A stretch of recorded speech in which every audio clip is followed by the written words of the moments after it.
Evening guys, we're on the putting green this evening. Yes, so we're going to do some things about putting pressure. So the pressure you feel in your putting stroke, certainly an error we see in a lot of people's games.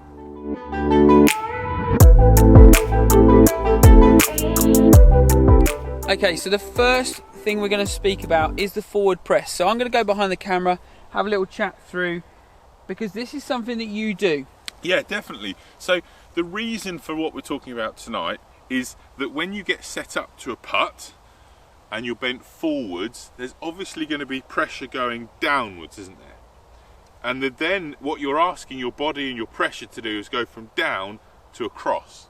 And that's where we see lots of people, certainly in the lessons that we give, talk about putters that jerk away, or they lift the putter up, jerk it away. We want to have a way to start that putting stroke smoothly, don't we? Yes. So my forward press, I've always done it. I'll have the ball just slightly forward of centre, and I feel like as I'm about to take the putter away, I move the putter forwards and then take it away. Moves the pressure this way and lets me go that way. So you're using this as a trigger. Yes. So this is your go moment. Exactly. Yeah. So I'm in behind the ball, one last look at the target, forward press and go. So one person you'll notice that does this quite a lot, guys, on tour is obviously Phil Mickelson. Definitely. Has quite a pronounced forward press and a putter that allows him to do that as well. Exactly, yes. So his putter would have been fitted for him to be able to have that forward press built in. Yeah. So it's all those things that if you do this consistently in your putting, then your putter needs to be fitted around that. Definitely. And then that's why I think when I was growing up, I inched the ball further forward in my stance, which again meant that the chances are I was going to present more loft. So it's a bit of a chicken and egg. Did I go forward with my ball position first and then learn to do that, or did I do that and it doesn't matter which is right? No. That's just what happened. No. So I better hit one, haven't I? Okay, you better hit one. So it's in behind the ball. He's got his aim point already done, so we know where he's aiming. Push it forward, let it go. Yeah. Ooh. Right. Good effort.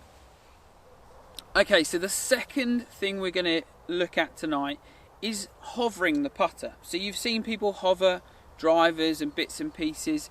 Now, for me, hovering clubs before I hit it is really, really difficult. I don't do it.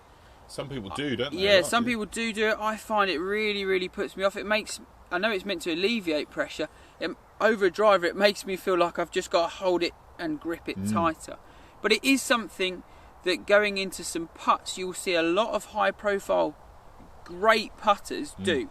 Ricky Fowler being the person that does it the most. Yes. So what you'll see from Ricky, so from the low camera here, what you'll see is as he stands into the ball, he's in, it's lifted, and it's gone.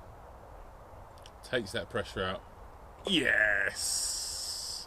They always go in with the flag in. That's it. So it's just taking that pressure. So once people, and a lot of people when they come in for lessons, push the putter into the surface, and then like Simon's saying, because there's no movement here to get them going, it's almost like the pressure's gone pushed down into the surface. Now they're asking their body to do something different. So like we're saying, the pressure's going down. Now you've asked it to go back, and it becomes very sort of robotic or jerky looking. So you see a lot of people that sort of take it back, whereas there's no sort of flow to that. But just by, if you do find yourself sort of locked over the ball and you can't get yourself away, just lift it up slightly. That allows it just to feel like it's hanging there, and then you can make that nice smoother back and through stroke. Okay, so noticing something that we both do that also helps with this situation. So talk us through that.